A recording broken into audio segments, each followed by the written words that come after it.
Hey, everybody. So, today I wanted to talk about something that I think is kind of hilarious. Oh, sorry, scooting in. Sorry about that.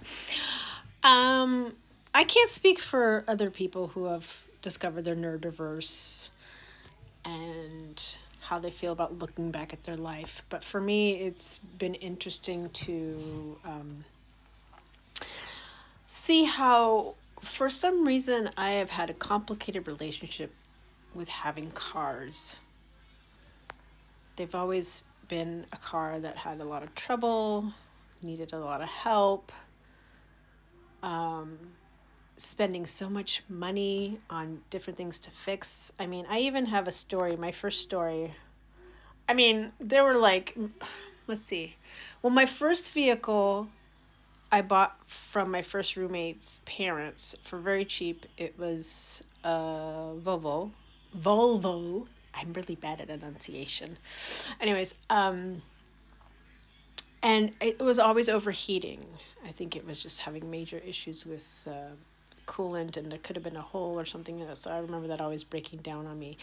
Then my second car was a 2000 Passat, Volkswagen Passat, and my dad helped me get that. It was a decent car, but I remember like constantly having like blowouts and different issues when the weather would change, and every time we had to get something fixed, it was very expensive. And then I got rid of that and I got a 2013 Hyundai Sonata. And I remember when we went to Tahoe in 2018, we I was decided to drive, and I drove all the way up there, and we were like 15 minutes before our destination. And all of a sudden, the car was acting weird. It was like almost stopping. I guess in the end it was my transmission or engine or something. It just, everything just kind of just died. And I'm 15 minutes from our vacation spot with our family, meeting up with the rest of the family in North Tahoe or Tahoe City. Tahoe City. And so we had to call one of the aunts. This At this time, I didn't have two kids. I only had the one. So we transferred all our stuff into her car. My husband, sweetheart that he is, I asked him if he would stay with the car and try to deal with AAA, and he said yes.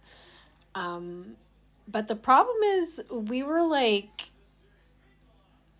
in a place that like was really far from most stuff, and like took them a while to find him. In fact, my husband had to just leave the keys in the car and get picked up. I think it was a sheriff or somebody who finally gave him a ride to where we were. Turned out that we were there a whole week for vacation. By the end of the week, I came in and they still weren't done. They still had stuff to order and get in for the engine or transmission. I don't know if it was one or the other or both. And then so I had to get a rental car. They were gonna pay for it, but anyways, I had to get a rental car. We had to drive the rental car back to the Bay Area where we lived. It's like 3.5 hours. And then about 2 weeks later or so, they were like, your car's done. So I had to drive that car back up, get it back to the rental car place, get my car, and drive all the way back home. It was the most painful thing. I contemplated hiring somebody to do it for me because I really was like, ugh. But I was impressed with myself. I got up really early and I started driving. The problem is I made in my head this goal to like try to get back to the city by before noon to go do something. And how I didn't know I was ADHD or on the neurodivergent spectrum is interesting because I always have times when I'm really doing well driving and stuff, and then there's blind panic missing a turn, or, using the directions and trying to find where they're located and missing it. So,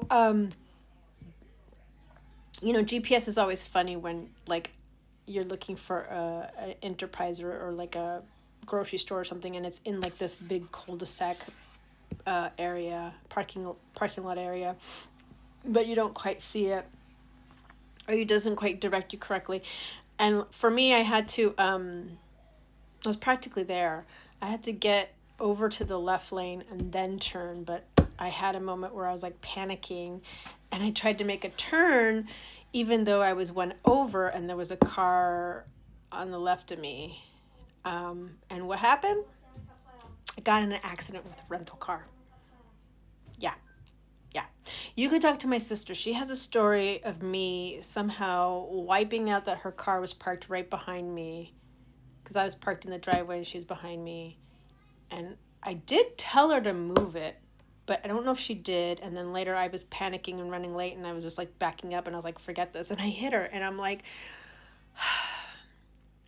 I don't know if that was some sort of weird retaliation thing, because she didn't move the car. Anyways, I'm a person who seems like, I feel like I'm very smart and very sharp and on point and knows a lot of stuff quickly, and then other times I'm just like, where did the brain go? The panic sets in, and then I just do stupid things. So there was that. I did report it that day and dealt with it, and got my car back and had to drive all the way back home. Which is painful. And then, I've kind of finally became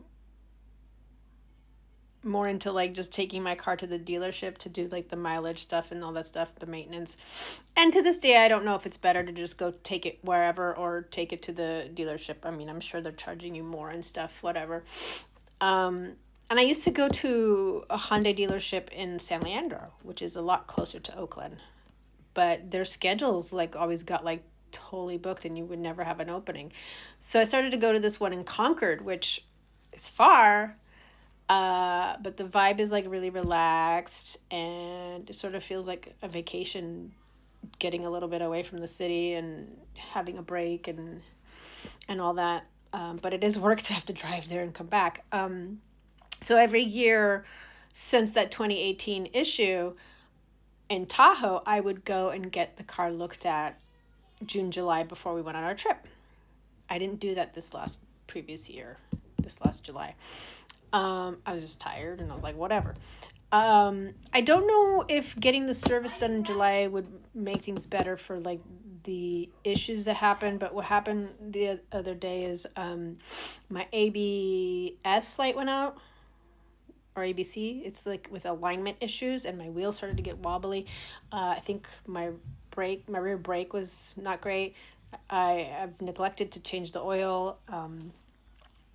And I have a gas tank cover that won't open. So with the maintenances and with that, it's like very expensive. And the reason I want to talk about this is like, are there people like me,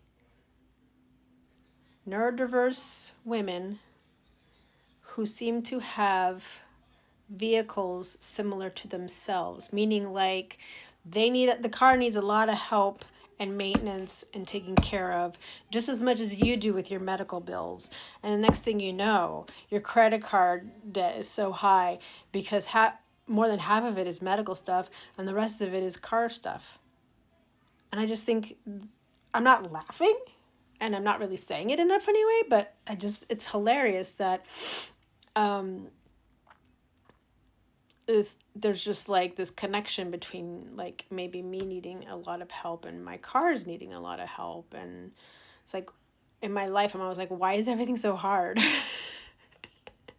I don't want to be high maintenance, but I need a lot of stuff to take care of myself. And then my car is the same thing, falling apart at the same time. So we're going to go all the way there and get a loaner for me because we have coverage. Thank you, husband. And then I'm just going to have to get the car later and figure that stuff out. Like, it's all crazy every time.